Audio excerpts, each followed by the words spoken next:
Hi friends, welcome back to my channel. ఈరోజు అయితే మా ఇంట్లో లంచ్లోకి అయితే క్రాబ్స్ కర్రీ అండి.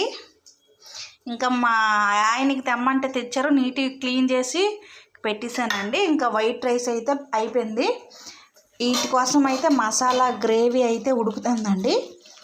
మసాలా బాగా వేగాక ఇంకా ఈ క్రాబ్స్ వేసేస్తే అయిపోతుందండి సింపుల్గా.